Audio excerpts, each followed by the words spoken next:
मऊ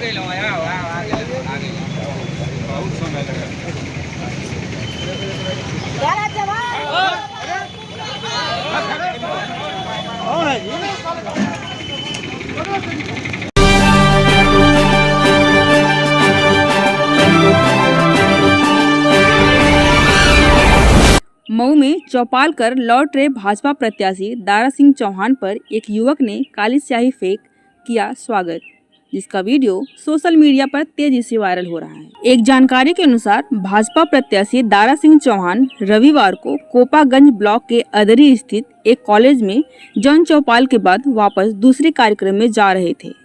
वह अदरी चट्टी पर पहुंचे ही थे कि वहां से पहले ही भाजपा कार्यकर्ता जो कि उनके स्वागत में खड़े थे, उनको देखकर दारा सिंह चौहान ने गाड़ी रुकवा दी। वहां पर उनका फूल माला पहनाकर स्वागत किया जाने लगा। तभी एक युवक ने अचानक से उन पर काली स्याही फेंक दी। एकाएक हुई इस घटना से अफरा तफरी का माहौल हो गया।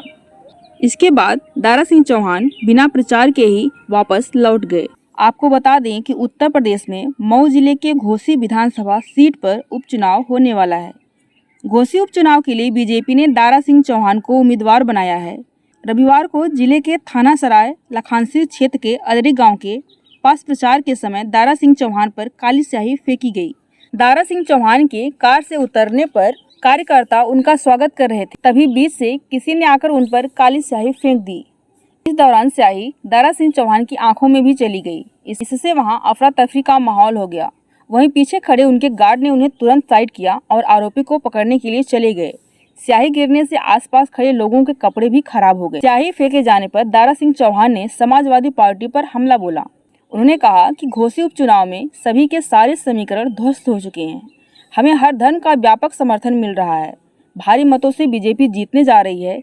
इसी बात से हताश और निराश होकर विरोधियों ने इस तरह का काम किया है। नेताजी, आपके ऊपर अभी स्याही फेंकी गई, क्या पूरा मामला हुआ?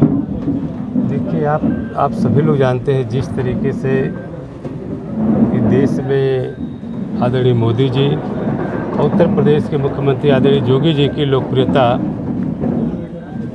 पूरे देश और प्रदेश से बढ़ रही है।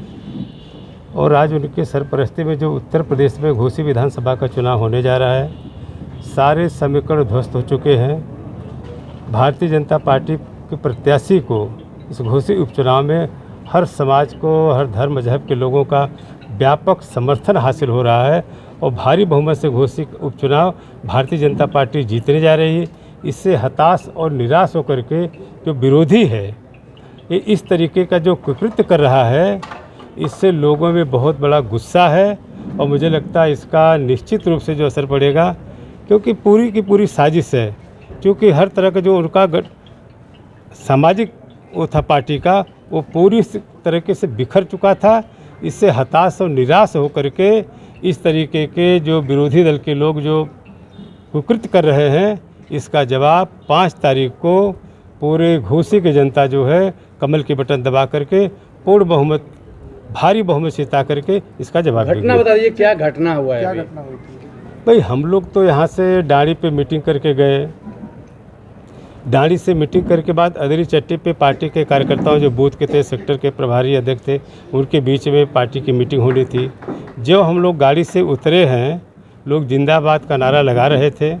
उसी में से कोई लड़का आया जिसने स्याही फेंक करके तुरंत वहाँ भाग गया। इसका मतलब कि चूँकि वहाँ पे अक़लियत के लोग ही बड़े पैमाने पर रहते हैं, ये वहाँ के माहौल को ख़राब करने के भी बड़े पैमाने पर जो साजिश की जा रही है, वो साजिश के भी लोग समझ रहे हैं। इसलिए मैं कहता हूँ 5 तारीख को जब वोट पड़ेगा तो कमल के बटन दबा करके सारे समीकरण ध्वस्त हो गए हैं। सारे लोगों का समर्थन बड़े पैमाने पर भारतीय जनता पार्टी आदरणीय मोदी जी और योगी जी के नेतृत्व में पड़ने जा रहा है। इससे घबरा करके, इससे परेशान होकर के इस तरीके की साजिश हो रही है। इसके पीछे किसका हाथ है? सपा का हाथ है क्या इसके पीछे? ये निश्चित रूप से जो भारतीय जनता पार्टी अपने को लड़ाई में मानता है, साजिश उसी की होगी। और उसकी फ़ोटो जो है वो तो पार्टी का है ही, उनके पार्टी का साजिश। सुधाकर सिंह कह रहे हैं कि बाहरी भगाओ जनपद बचाओ, तो क्या उसी की रूपरेखा के तहत ये कार्यक्रम था आज का? देखिए, ये भी साजिश का ही वो है। यहाँ की जनता ने एक बार नहीं, अनेक बार, मेरा घर है जहाँ पे आप खड़े हैं, मैं यहाँ का रहने वाला हूँ और यहाँ की जनता ने एक बार कई बार मुझे पार्लियामेंट से लेकर विधानसभा में भेजने का काम किया, मंत्री बनने का अवसर मिला, क्योंकि हताश और निराश हैं, इस तरीके से वो बातें कर रहे हैं। आप जानते हैं जिस तरीके से पूरे घोसी विधानसभा का ये दलितों का हत्यारा जो है समाजवादी पार्टी का प्रत्याशी, जो ब्राह्मणों का हत्यारा है समाजवादी पार्टी का प्रत्याशी, ये पूरी तरीके से हताश और निराश हो चुका है। इस नाते इस तरीके का कुकृत कर रहा है और इसका बदला 5 तारीख को कमल की बटन दबा करके पूरे लोहर समाज के लोग इसको देने जा रहे हैं। सुधाकर सिंह ने ये सब काम करवाया है सर। अब जो भी लोग हैं, जो विरोधी लोग हैं, जो इतनी बड़ी दलितों की हत्या करा सकता है, ब्राह्मणों की हत्या करा सकता है, जो गुंडों को पालता होगा, ये सब तो आम चीज़ है। नहीं, विरोध करना वो तो आम चीज़ है, लोकतांत्रिक तरीके से करना लोगों का धर्म बनता है। लेकिन इस तरीके का कुकृत्य और वहाँ का माहौल बिगाड़ने की जो साजिश है, क्योंकि वहाँ तो बड़े पैमाने पे हर समाज के लोग, आप लोग अदरी में जाके देखिए, हर समाज के लोग आदरणीय योगी जी, मोदी जी के नेतृत्व में बड़े पैमाने पर वोटिंग करने का मन बना चुके हैं। क्योंकि जिस तरीके आदरणीय योगी जी के नेतृत्व में इस प्रदेश का चतुर्दिक विकास हो रहा है, सारी योजनाएं गरीबों तक पारदर्शी तरीके से पहुंच रही है, इसलिए सारे समाज के लोगों ने जात की दीवार को तोड़ करके सारे लोग भारतीय जनता पार्टी के साथ खड़े हैं और 5 तारीख को भारी बहुमत से भारतीय जनता पार्टी के प्रत्याशी को जिताने का काम करेंगे।